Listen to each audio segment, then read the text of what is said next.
시작할까요? 네. 다 함께 하나님의 은혜를 구하며 기도합시다. 은혜로우신 하나님, 이제도 하나님 말씀을 저에게 다시 들려주셨소서. 이 말씀 안에서 저희들이 다시 하나님을 만나고 새로운 위로를 얻는 이 시간 되게 하여 주시옵소서. 주 예수 그리스도 이름으로 기도드립니다. 아멘. 네, 오늘 제6주입니다.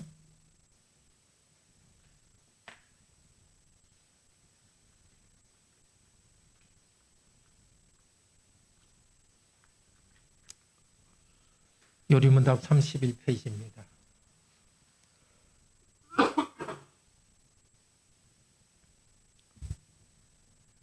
네, 우리 문답하겠습니다. 중보자는 왜 참 인간이고 의로운 분이셔야 합니까? 하나님의 언어는 죄지은 인간이 죄값 치르기를 요구하나 누구든지 죄인인 사람으로서는 다른 사람을 위해 값을 치를 수 없기 때문입니다. 중보자는 왜 동시에 하나님이셔야 합니까? 그의 신성의 능력으로 하나님의 진노의 짐을 그의 인성에 짊어지시며 또한 의와 생명을 획득하여 우리에게 돌려주시기 위함입니다. 그러나 누가 참 하나님이시며 참 인간이고 의로우신 그 중보자입니까? 우리 주 예수 그리스도 즉 하나님께로서 나와서 우리에게 지혜와 의로움과 거룩함과 구속함이 되신 분입니다. 당신은 이것을 어디에서 합니까? 거룩한 복음에서 합니다. 하나님께서는 이 복음을 처음에 낙원에서 신이 계시하셨고 후에는 족장들과 선지자들을 통해 선포하셨으며 또한 율법의 제사들과 다른 의식들로서 예표하셨고 마지막에는 그의 독생자를 통해 완성하셨습니다. 네, 6주일은 15주에 이어서 말합니다. 왜 참 인간이고 의로운 분이셔야 하는가? 네, 그리고 왜 하나님이셔야 하는가? 그것을 묻고요. 18, 19문은 종합하여서 참 하나님이시면서 동시에 사람이며 공의로우신 그 중보자는 누구인가 하고 묻습니다.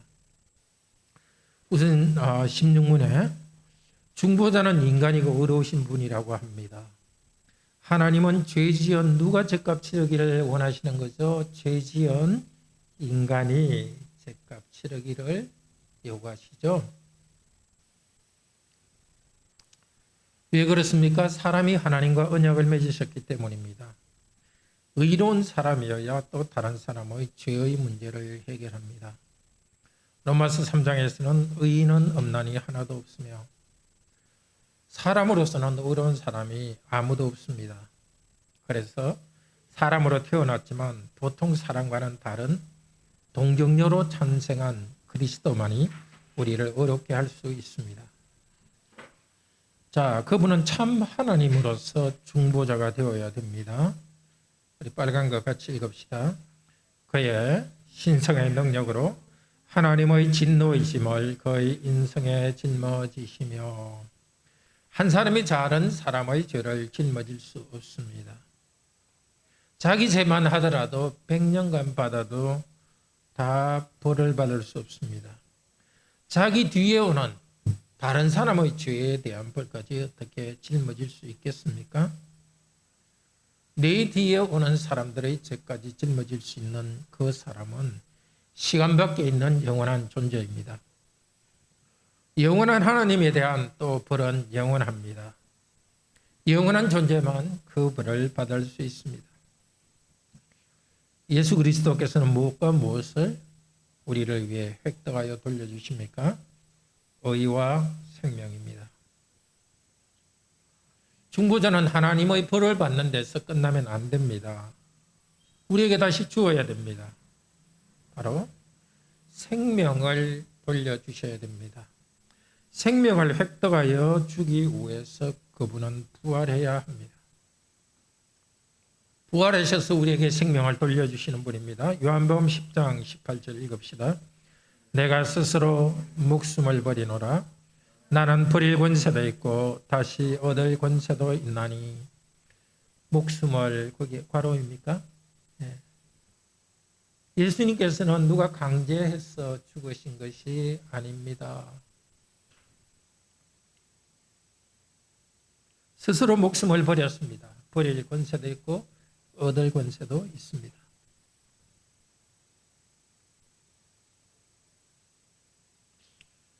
버리셔서 우리에게 그 생명을 주셨습니다. 이건 신비한 영적 세계에서 일어나는 것이고 우리로서는 다 이해할 수 없습니다. 하나님께서 그런 일이 일어났다고 선언하시기 때문에 우리들은 믿습니다. 또 의를 획득하여 돌려주셨습니다. 하나님은 예수 그리스도를 죽은 자 가운데서 살리내심으로써 너는 의롭다고 인정하셨습니다. 예수님을 의롭다고 인정하셨습니다. 부활은 예수님을 의롭다 인정하는 예수님에 대한 칭의입니다. 자, 예수님이 심판받은 것은 죄인이기 때문에 심판받았잖아요. 그분은 죄는 없지만은 우리 죄를 짊어진 죄인으로서 심판을 받았거든요. 그래서 다시 예수님이 부활했다는 것은 죄의 벌을 예수님이 다 받았다. 벌 다 받았으니까 이제 정상적으로 의롭게 되었습니다. 디모데전서 3장 16절 읽읍시다. 그도다 경건의 비밀이여 그렇지 않다 하느니 없도다. 그는 육신으로 나타난 바 되시고 영으로 의롭다 하심을 얻으시고. 그렇지요? 조금 이상하지만 예수님이 의롭다 함을 얻으셨습니다. 먼저 우리가 의롭다 함을 받기 전에 예수님께서 먼저 의롭다 하심을 얻으셨습니다. 영으로서 의롭다 하심을 얻은 때가 바로 부활의 때입니다. 그리스도께서는 육신을 가지고서 이 땅에서 일하던 때가 있었습니다. 지금은 육신은 하늘에 계십니다. 그러나 우리에게 영으로 함께 계십니다. 살려주는 영이 되셨습니다. 우리가 하나님 앞에서 칭의를 받기 전에 예수님이 먼저 칭의를 받으시고 예수님이 먼저 생명을 얻었습니다. 예수님이 얻으신 생명과 칭의를 우리에게 돌려주고 있습니다. 예수님은 지금 하늘에서 우리를 위해서 기도하시고 성령님을 우리에게 보내주십니다. 이미 성령님은 우리에게 왔지만 계속해서 우리에게 오시는 분으로 죄인인 우리들에게 능력으로 오셔서 찾아주시는 분이십니다. 참 인간이고 하나님이신 중보자 예수 그리스도. 그리스도께서는 우리에게 참 지혜, 의로움과 거룩함과 구속함이 되십니다. 고린도전서 1장 30절 읽읍시다. 너희는 하나님께로부터 나서 그리스도 예수 안에 있고 예수는 하나님께로부터 나와서 우리에게 지혜와 의로움과 거룩함과 구속이 되셨으니. 이 콤마를 찍어야 됩니다. 예수님은 우리에게 지혜가 되셨습니다. 그 지혜는 의로움과 거룩함과 구속이 되신 것입니다. 고린도전서, 고린도의 교회에 보내는 두 번째 편지에서 말하는데요. 이때 고린도 교회의 문제는 무엇이었느냐? 복음을 잘 모르기 때문에 사람을 의지하고 파벌이 생겼습니다.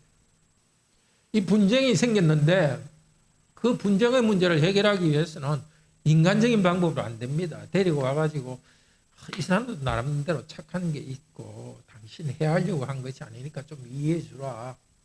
이런 식으로 하지 않습니다. 화해의 궁극적인 길은 각자가 예수 그리스도를 아는 것입니다. 사람끼리는 화해할 수 없더라도 그리스도를 향하여 화해할 때 사람끼리 화해합니다. 고린도 교회의 분열에 대한 문제는 새롭게 십자가의 복음을 전하는 것이었습니다. 거기도 마찬가지입니다. 형제 자매 사이에 힘든 것 들어가면 상당히 그런 문제가 있을 수 있습니다. 한쪽이나 서로가 예수 그리스도의 은혜에 의한 제 용서 이것을 들었기는 했지만 마음으로 딱 받아들이지 않기 때문에 분쟁이 생깁니다. 분쟁의 문제를 해결하려면 복음을 전해야 됩니다. 개인에게도 이렇게 인간관계를 힘들게 하는 사람에 대해서는 예수 그리스도를 알게 해줘야 됩니다. 자, 하나님께서 우리를 위해서 하신 구원을 세 가지로 설명합니다. 의와 거룩과 구속이다. 의와 거룩과 구속입니다.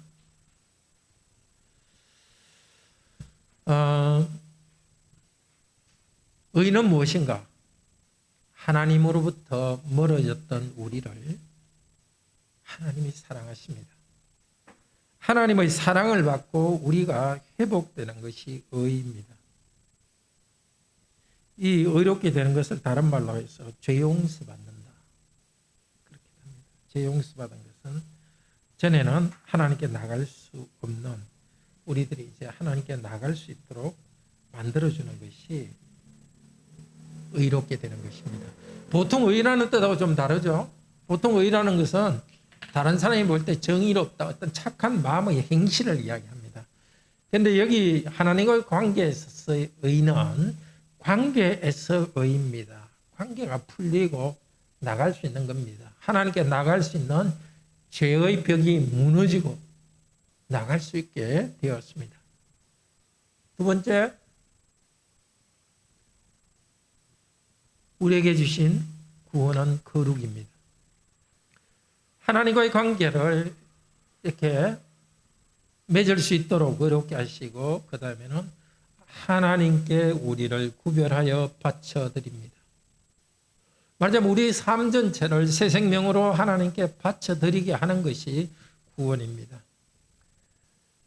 구원해 주셨기 때문에 우리는 거룩한 말과 행동과 태도가 나옵니다. 우리가 받은 구원은 세 번째 면에서 구속이라 합니다. 값을 치르고 다시 샀습니다. 그리스도께서 당신의 생명을 값으로 치르고 우리를 다시 샀습니다. 자, 한 분 예수 그리스도 안에 참 사람으로서 사람을 대표하고 참 하나님으로서 영원한 진노심을 짊어지셔야 된다. 우리로서는 되지 않습니다. 한 사람이 하나님이면 하나님이고 사람이면 사람인데 하나님이면서 동시에 사람이다. 이거는 있을 수 없는 일이죠. 인간의 합리적으로 생각할 때. 그러나 하나님께서 그렇게 만든 것입니다. 성경이 그렇게 가르치니까 믿습니다. 나의 생각으로 가라오네 다 파악되지 않아로. 파악된다는 것은 영어로 comprehend입니다. comprehend. 다 파악되지 않아도 성경이 가르치는 대로 그리스도는 왕이요 사람이고 또 참 하나님으로 고백하고 그런 분을 우리는 경배합니다. 우리 하나님께서 사람이며 하나님이라는 이 사실 다 알 수가 없습니다. 그냥 말씀에 계시했기 때문에 그 말씀대로 순종하고 나아갑니다. 경배하고 나아갈 때 그리스도에 대한 체험이 있습니다. 자, 이것과는 다르게 우리는 다 파악하려고 하지 않는 데 비해서 이단은 자기의 합리적인 생각으로 모든 것을 설명하려고 합니다. 사람의 합리적인 생각을 뛰어넘는데 모든 걸 합리적으로 설명하니까 엉뚱한 설명이 되어버립니다. 예를 들면 입양설을 주장합니다.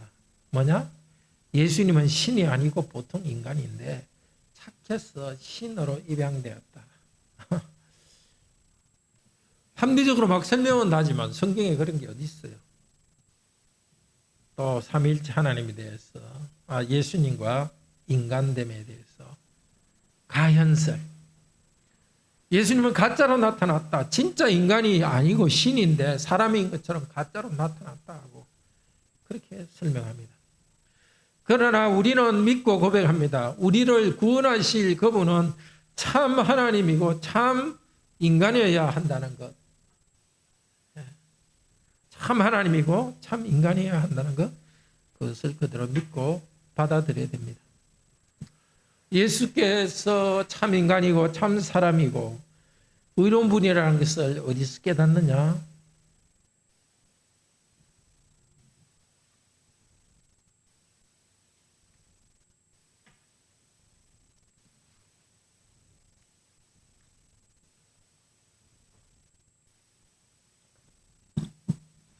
우리는 거룩한 복음에서 안다고 합니다. 성경에서 만다고 말하지 않고 거룩한 복음이라고 말합니다. 왜냐하면 성경은 그냥 책이 아닙니다. 우리의 구원자와 중보자 되신 예수 그리스도에 대한 거룩한 복음을 선포합니다. 성경은 어떻게 만들어졌느냐? 처음 만들어질 때도 사도들이 사람들 가운데 거룩한 복음을 선포하면서 성경이 만들어졌습니다.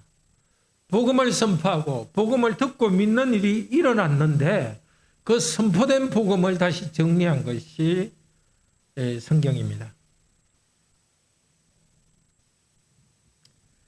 자,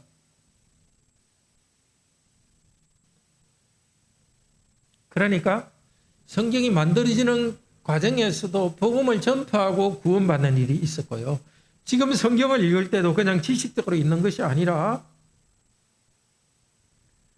이 상태에서 구원의 일이 일어납니다. 하나님이 복음을 선포하시고 백성을 괄호안에 구원한 사실이 먼저 있다. 성경이 있기 전에 먼저 있었던 일이 바로 복음 전하고 구원받은 사실이 있습니다. 지금도 성경은 읽고 지식을 쌓는 책이 아닙니다. 교회에서 성경을 읽을 때 또 목사의 입을 통해서 거룩한 복음을 선포하는 데 사용해야 합니다. 성경에 쓰여 있는 하나님의 구원의 사실을 읽을 때 하나님께서는 지금도 같은 구원의 일을 행하실 것을 기대하며 읽어야 됩니다. 구원의 역사가, 구원의 기적이 여기에 있습니다. 성령님을 의지하여 우리는 읽어야 되겠습니다. 하나님의 지혜, 즉 의와 거룩과 구속이신 예수 그리스도를 통해서 지금도 복음이 들리고 계속 복음이 전파될 수 있도록 기도합시다. 자, 그러면 성경의 복음이 어디에 나오느냐? 성경의 모든 것이 그리스도 안에서 우리를 구원하는 복음입니다. 구약 성경은 오실 그리스도를 증거했고요. 신약 성경은 오신 그리스도를 증거하고 있습니다. 자, 구약 시대 어디서 특별히 예수 그리스도의 나심을 증거하는가? 제일 처음은 에덴 동산에 있습니다. 3장 15절에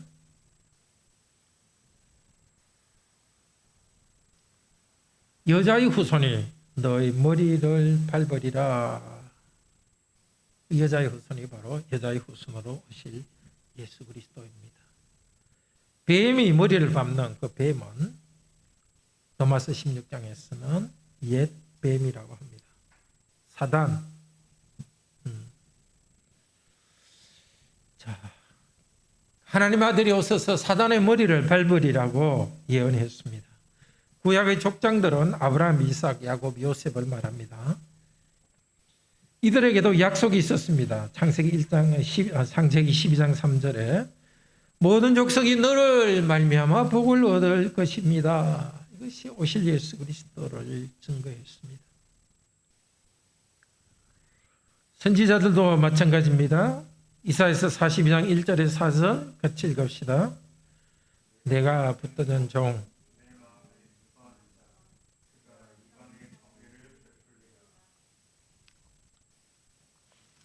선지자들이 다가올 내 종에 대해서 이야기했습니다. 그 종으로 오신 예수 그리스도이십니다. 율법과 제사의식에서 또 그리스도가 예표되었습니다. 미리 표시되었습니다. 속죄제, 속건제, 그 다음에 갑자기 생각 안 나네요. 속죄, 속건제 또 뭐죠? 성경이 속죄제, 속건제, 번제, 소제, 화목제. 예. 현역 신학생이 훨씬 낫네요. 우리는. 예. 이런 모든 것들이 예수 그리스도를 나타냅니다. 속죄제, 우리 죄를 용서하시는 예수 그리스도, 번제, 우리와 함께 우리를 하나님께 바쳐드리는 예수 그리스도, 화목제, 하나님과 화목된 자로서 이것을 기뻐하는 제사, 예수 그리스도이십니다. 마지막에는 독생자 그분이 오셔서 복음을 선포했습니다. 그리스도께서 말씀하셨습니다. 마태복음 5장 27절 읽읍시다. 내가 율법을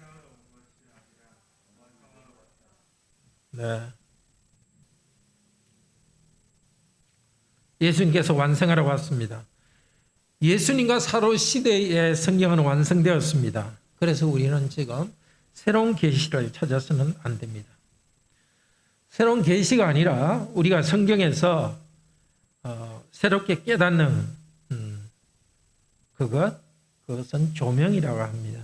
그러니까 이 두 개 사이를 혼돈하면 안 됩니다. 물론 성경에는 두 개 자체 용어는 혼돈에 쓰고 있습니다. 예컨대 에베소서 1장 17절에 우리 주 예수 그리스도의 하나님 영광의 아버지께서 지혜와 계시의 정신을 너에게 주사, 계시의 정신, 성령님을 계시의 영이라 하고 너에게 계시의 영을 주기를 기도합니다. 그런데 거기서 계시의 영이라는 것은 성경에 쓰여지지 않는 그런 계시가 아니라 구체적으로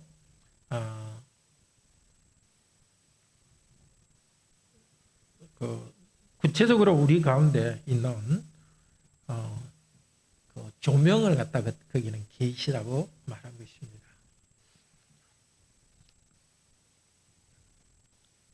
자, 성경에서 우리가 계속 새롭게 깨닫는 것을 조명이라 하죠. 자, 결론. 예배 때마다 가정에서 성경을 읽을 때마다 성경에 나타난 구원의 사실을 우리 자신이 잘 이해하고 경험할 수 있도록 기도합시다. 이 고백서는 사람의 생각이나 논리에 성경을 끼워 맞춘 것이 아닙니다. 하나님께서 행하시는 구원의 일을 그 질서대로 요약한 것입니다. 신앙의 선배들은 구원을 감사하며 그 질서를 이해하기 위해서 기도하고 깨달은 바를 요리문답으로 잘 정리했습니다. 요리문답에는 우리의 논리적으로 볼 때 논리성이나 일관성이 위에 있는 구원의 사실, 성경 계시의 사실성을 그대로 전체적으로 잘 나타낸다고 할 수 있습니다. 기도합시다.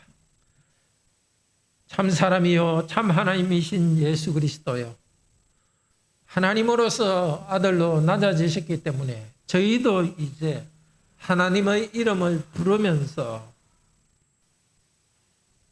살아가게 하여 주시옵소서. 오늘 주신 말씀 마음에 잘 간직하고 우리 주 예수 그리스도만 주님으로 꼭 모시고 참된 벨 예수 그리스도만을 모시고 참된 구원받은 삶을 살아가게 하소서.